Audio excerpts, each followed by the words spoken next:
Happy Thursday, everybody. I hope you're having a great day. I, of course, am Stacy. I'm a certified parent coach and educator, and today's topic is the dreaded after school meltdown. Now, this is something that happens for many children, but can be especially common for our more sensitive kids. So, what is an after school meltdown? Well, first of all, it doesn't only happen when your child is school age. This can apply to children who are in daycare as well. I know my son used to have some pretty epic meltdowns when I would pick him up from daycare. Everything I'm going to talk about applies to that age as well.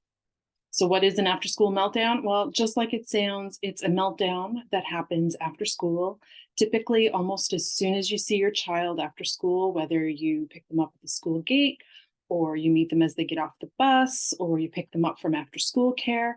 They just seem to fall apart almost as soon as they see you. So, why do kids melt down after school? Well, when you think about it, school is pretty demanding.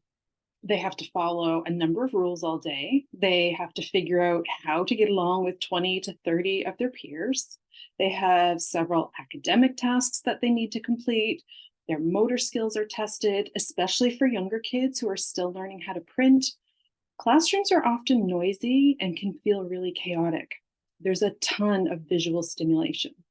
These stressors are all multiplied when your child is particularly sensitive. It's no wonder that kids lose it at the end of the day. Even when it makes sense, though, dealing with meltdowns every day can really do a number on us for a lot of reasons. It can feel really hard to hear how well our kids do at school, but not have that be our experience when they come home.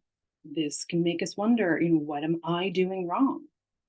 It's hard to deal with an after school meltdown because we're also tired at the end of the day. We just want to get home and eventually relax.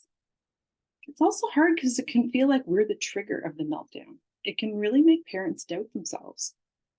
So, the first thing that I want you to know is that an after school meltdown doesn't mean anything about you.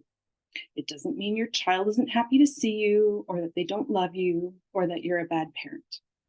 It also doesn't mean anything about your child, even though it can be really tempting to listen to the judgmental thoughts that can come up during these situations. All an after school meltdown means is that your child is done. They have nothing left to give in that moment, or they are so full of all of the little hurts or tensions or frustrations of the day that these just come overflowing out of them. They aren't doing it on purpose.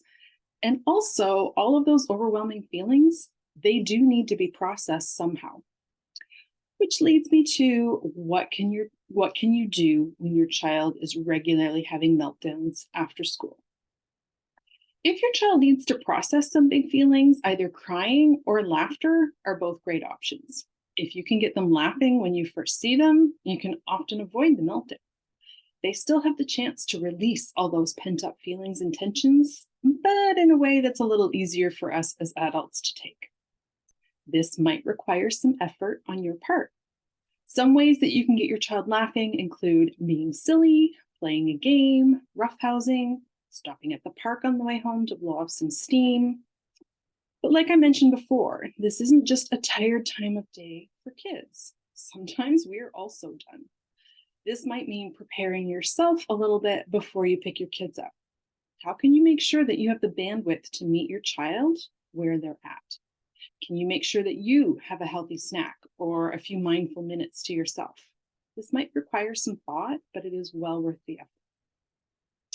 Now, sometimes your efforts to get your child laughing just don't work.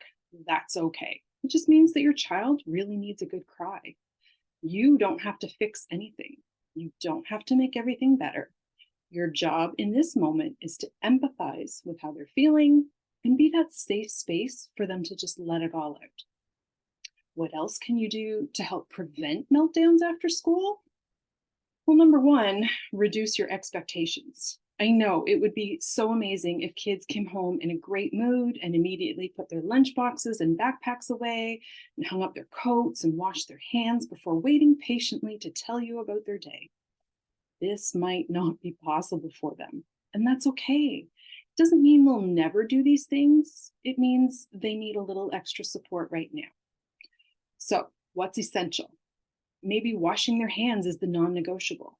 Be prepared to offer a choice, kitchen sink or bathroom, and offer to help them. Reduce the expectations to just the essentials. Number two, feed them. Kids are often hungry, no, starving after school. Be ready for this. Have a snack ready for them as soon as you see them. And number three, finally, don't interrogate them right away. I know you've missed them. You want to know about their day and all of the cool things they've been doing. Let them relax a little bit first. Questions can come later.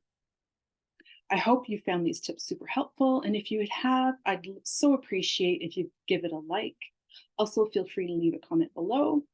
And finally, if you are struggling with your sensitive child's behavior and you'd like to talk about how to get things on track when it comes to parenting, I'd love for you to book a free parent mentorship call with me where we can create a plan together.